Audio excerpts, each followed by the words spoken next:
Hello બાળકો, આપણે ધોરણ 6 નું ગણિત જેમાં સ્વાધ્યાય 3.4 કરતા હતા, જેનો ક્વેશ્ચન 5 જોઈએ. નીચેની સંખ્યામાંથી સઅવિભાજ્ય કઈ સંખ્યા લખવાની છે? સઅવિભાજ્ય સંખ્યા કઈ છે એ લખવાની છે. સઅવિભાજ્ય સંખ્યા એટલે શું બાળકો? કે જે બે સંખ્યાનો સામાન્ય અવયવ ફક્ત શું હોય? એક જ હોય. સામાન્ય અવયવ શું હોય? એક. તો એને શું કહેવાય? સઅવિભાજ્ય. એના બીજા કોઈ અવયવ ન પડતા હોય. સામાન્ય અવયવ, આપણે સામાન્ય અવયવ શોધવાના છે, એમાંથી ખાલી એક જ એવો છે કે જે એક જ હોય, તેને શું કહેવાય? સઅવિભાજ્ય. જેવી રીતે કે આપણે 18ના અવયવ પાડીએ તો 1 ગુણ્યા 18, 2 નવા 18, 3 છંગ 18, 4ના ઘડિયામાં ન આવે, 5ના નહીં, 6. તો સેમ થયું. હવે રિપીટ.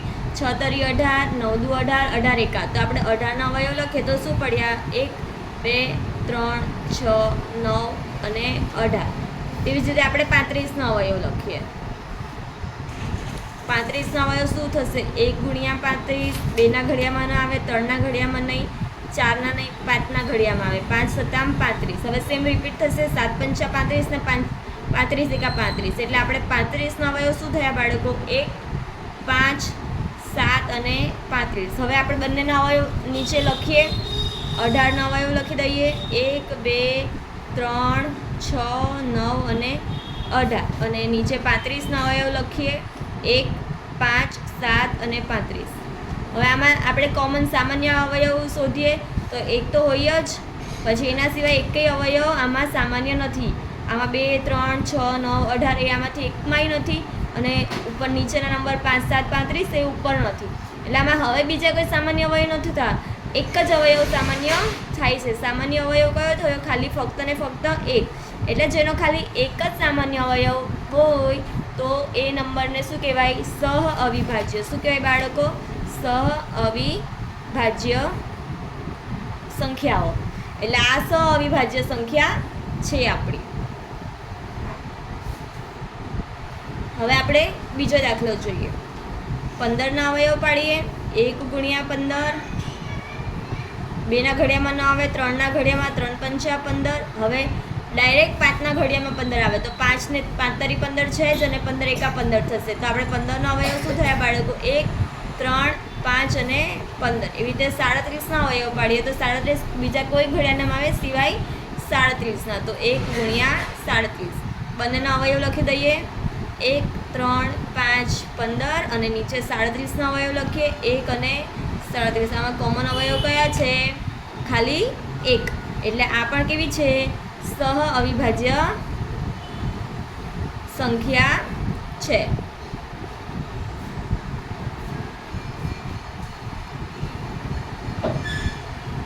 હવે આપણે ત્રીજો દાખલો જોઈએ.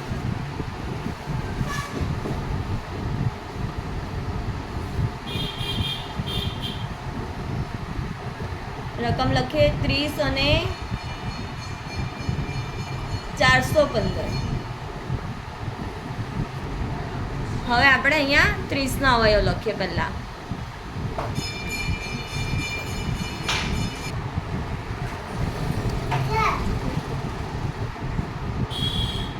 એક ગુણ્યા 30, 15 દુ 30, પછી 3 દાન 30, 4ના ઘડિયામાં ના આવે, 5 છંગ 30. હવે સેમ રિપીટ થશે. 6 પંચા 30, 10 તરી 30, 15 દુ 30 અને 30 એકા 30. તો આપણે 30ના અવયવ શું થયા? 1, 2, 3, 5, 6, 10, 15 અને 30. હવે આપણે 415ના અવયવ લખીએ તો 1 ગુણ્યા 415.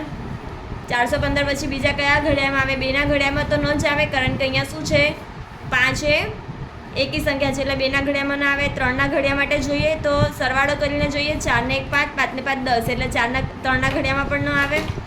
4ના ઘડિયામાં અહીંયા 15 છે, જે 4ના ઘડિયામાં નથી આવતું, એટલે આ સંખ્યાને આપણે 4 વડે પણ ન ભાગી શકીએ. તો આપણે 5 વડે ભાગીને જોઈએ. 415 ભાગ્યા 5, 8 પંચા 40. અહીંયા 1 વધ્યો અને અહીંયા 5, એટલે 15 રહ્યા. તો 5 તરી 15 એટલે 63. 5 ગુણ્યા 83. સમજ પડી બાળકો? હવે છના ઘડિયામાં પણ ન આવે, 7ના ઘડિયામાં પણ ન આવે અને 8ના ઘડિયામાં પણ ન આવે. બસ હવે અહીંયા આપણે અહીંયાથી સ્ટોપ થઈ જશું. તો આપણે 415ના અવયવ શું થયા બાળકો? 1, 5, 83 અને 415. તો આપણે બંનેના અવયવ લખી દઈએ. 30નો અવયવ છે, અહીંયા 415નો અવયવ નીચે લખી દઉં. 1, 5, 83 અને 415. તો આમાં કોમન શું છે ખાલી બાળકો? 5 છે, 1 છે અને 5 પણ છે. તો જો બાળકો આમાં એકથી સંખ્યા વધી ગઈ, 83 નથી અને 415 નથી, પણ આપણે અહીંયા એક સિવાય આપણને બીજું શું મળ્યું? 5 એ કોમન મળ્યો. તો આપણે આ સંખ્યા એ સામાન્ય અવિભાજ્ય સહ અવિભાજ્ય નથી. આ સંખ્યા સહ અવિભાજ્ય નથી, કારણ કે આપણને અહીંયા સામાન્ય અવયવ તરીકે 2 નંબર મળે છે, 1 અને 5. એટલે હવે આપણે આગળ દાખલો જોઈએ. આપણે રકમ લખી દઈએ 17 અને 68. શું છે? 17 અને 68. આપણે પહેલાં 17નો અવયવ લખીએ. 17 તો 17 ના પડશે 1 ગુણ્યા 17. હવે બીજા કોઈ 17 અવયવ ના પડે, 17 બીજા કોઈ ઘડિયામાં નથી આવતું. હવે 68ના અહીંયા જગ્યા છે તો હું અહીંયા નીચે જ લખી દઉં છું 1 ગુણ્યા 68. હવે 68 માટે અહીંયા 8 એ બેકી સંખ્યા છે તો આપણે 2 વડે થશે. તો 2 નો આવડે તો અહીંયા તમારે ભાગાકાર કરવાનો. 2 તરી 6, 0 વધે અને 8, 2 ચોક 8 એટલે 34 દુ શું થાય? 68. હવે 3 વડે ન થાય કારણ કે 8 ને 6 14 થાય. 14 એ 3નો અવયવી નથી. 4 વડે થશે. ન આવડે તો આપણે શું કરશું? અહીંયા ગુણાકાર.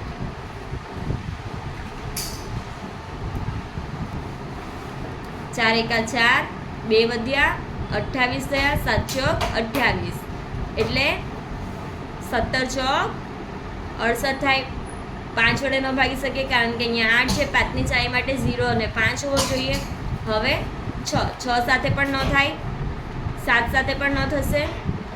7ના ઘડિયામાં 68 ન આવે, 8ના ઘડિયામાં પણ ન આવે, 9ના ઘડિયામાં પણ ન આવે. એટલે હવે ડાયરેક્ટ 17ના ઘડિયામાં જ આવે. 17 ચોક 68, 34 દુ અને 68 એકા. તો આપણે 68ના અવયવ લખી દઈએ 1, 2, 4, 17, 34 અને 68. અને બીજા 17ના અવયવ શું છે બાળકો? 1 અને 17. તો આમાં કોમન 1 તો છે જ, એ સિવાય આપણને બીજો એક સામાન્ય અવયવ મળે છે. કયો છે સામાન્ય અવયવ? સામાન્ય અવયવ 1 અને 17. આપણી પાસે 17 એ વધારાનો અવયવ મળ્યો એટલે આ સંખ્યા પણ કેવી છે? સહ અવિભાજ્ય નથી. સહ અવિભાજ્ય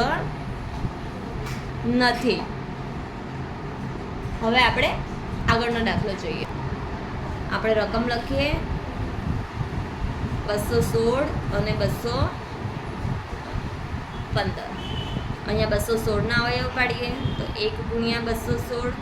હવે અહીંયા 6 એ બેકી સંખ્યા છે એટલે આપણે 2 વડે એના ભગાશે તો 2 ગુણ્યા 108 થશે. હવે 3 વડે જોઈએ તો 6, 7, 8, 9 એટલે 3 વડે પણ ભગાશે. 216 ભાગ્યા 3 એટલે કેટલા થશે બાળકો? 72. જેને ન આવડે તો શું કરવાનું? 216 ભાગ્યા 3 કરી શકે. હવે 4 વડે પણ ભગાશે. 4 વડે કેવી રીતે ભગાય, કેવી રીતે ખબર પડી? કારણ કે છેલ્લા 2 નંબર 4 વડે ભગાય એટલે આપણે 216 ને 4 વડે ભાગી શકશું તો આવશે 54. 4 ગુણ્યા 54. 5 વડે ન ભગાય કારણ કે અહીંયા 0 કાં તો 5 હોવો જોઈએ. 6 વડે પણ ભગાશે કારણ કે અહીંયા 2 અને 3 બંને વડે ભગાવ્યું છે એટલે 6 વડે ભગાશે. જેને ખબર ન પડે બાળકો તે હજી કહું છું કે અહીંયા એ લોકો ભાગાકાર કરી શકે. તો 6, 6 તરી 18, 6 ચોક 24 વધી જાય તો 6 તરી 18. 1 માંથી 8 ન જાય તો અહીંયા 11 થયા, અહીંયા 1, 3 ને 6, 6 36. 36 6 216 થાય. હવે 7 વડે ન ભગાય, 8 વડે નહીં ભગાય. 9 વડે ભાગીને જોઉં, 9 વડે ભગાશે. 24 9 216 થશે બાળકો. હવે રિપીટ થશે સેમ. 24 9 36 6 54 ચોક 72 તરી 108 ગુણ્યા 2 અને 8 તો રિપીટ થશે એટલે આપણે હું એના અવયવ લખી દઉં છું 1 2 3 4 6 9 24 36 54 72 અને 108 અને 216. હવે આપણે 215 ના અવયવ લખીએ તો 1 ગુણ્યા 215 2 વડે એનો ગુણાકાર ન થાય કારણ કે અહીંયા 5 એ શું છે એકી સંખ્યા છે એટલે આપણે ભાગી ન શકીએ તો 5 6 7 ને 8 આ 8 થાય છે એટલે 3 વડે પણ ભાગી ન શકીએ એટલે આપણે ડાયરેક્ટ 5 વડે તો 5 ચોક 20 1 વધ્યો ને 5 તરી 15 43 55. હવે 6 વડે ન ભાગી શકાય 7 વડે પણ ન ભાગી શકાય 8 વડે પણ ન ભાગી શકાય 9 વડે ડાયરેક્ટ 43 50 થશે તો સેમ રિપીટ થશે તો આપણે એના અવયવ લખી દઈએ 216 ના અવયવ થયા 1 2 3 4 6 9 24 36 54 72 108 અને 216. જ્યારે 215 ના અવયવ થયા 1 5 43 અને 215. તો આમાં જો ખાલી સામાન્ય અવયવમાં શું છે બાળકો ફક્ત ને ફક્ત એક જ એટલે આ શું છે સહઅવિભાજ્ય સંખ્યા છે. આ સહઅવિભાજ્ય સંખ્યા બીજા કોઈ આપણને સામાન્ય અવયવ નથી મળતા. હવે આપણે આગળનો દાખલો જોઈએ 81 અને 16. શું છે 81 અને 16. પહેલાં 81 ના અવયવ લખીએ તો 1 ગુણ્યા 81 2 થી ન થાય 3 થી થશે તંદુ 6 2 વધ્યા 7 તરી 21 એટલે 27. 4 વડે ન થાય 5 વડે પણ ન થાય 6 વડે નહીં ડાયરેક્ટ 9 વડે થશે 9 9 81. પાછા હવે સેમ રિપીટ થશે 9 9 27 તરી 81 તો આપણે એના અવયવ લખી દઈએ 81 ના અવયવ થયા 1 3 9 27 અને 81. હવે 16 ના અવયવ અહીંયા લખી દઈએ 1 ગુણ્યા 16 2 8 16 3 ના ઘડિયામાં ન આવે 4 ચોક 16 5 ના ઘડિયામાં ન આવે 6 નહીં 7 નહીં ડાયરેક્ટ 8 ના ઘડિયામાં આવે તો 8 દુ 16. આ સેમ રિપીટ થયું ફરીથી તો આપણે 16 ના અવયવ લખી દઈએ 1 2 4 8 અને 16. અહીંયા લખી દઉં છું હું 16 ના અવયવ 1 2 4 8 અને 16. આમાં એક જ સામાન્ય અવયવ છે બીજા કોઈ સામાન્ય અવયવ નથી થતા એટલે આ સંખ્યા પણ કેવી છે સહઅવિભાજ્ય સંખ્યા છે.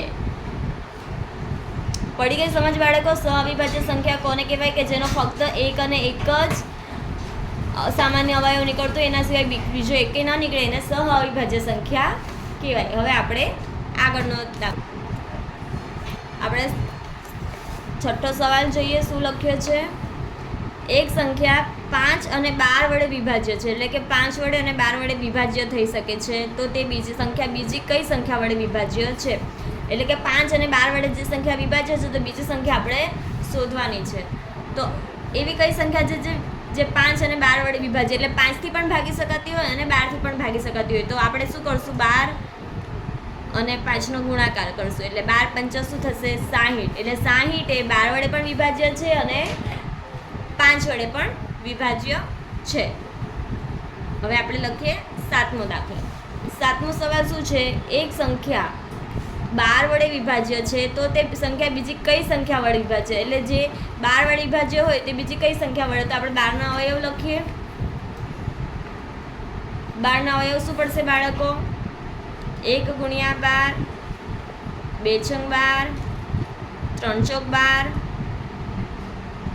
અને 4 તારીખ 12 6 દુ 12 અને 12 તો 12 ના અવયવ શું થાય બાળકો 1 2 3 4 6 અને 12 એટલે કે આ 12 વડે વિભાજ્ય હોય તે આપણે 1 વડે 2 વડે પણ ભાગી શકીએ 3 વડે પણ ભાગી શકીએ 12 ને 4 વડે પણ ભાગી શકીએ અને 6 વડે પણ ભાગી શકીએ એટલે આપણો જવાબ શું છે 1 2 3 4 અને 6. પડી ગઈ સમજ બાળકો?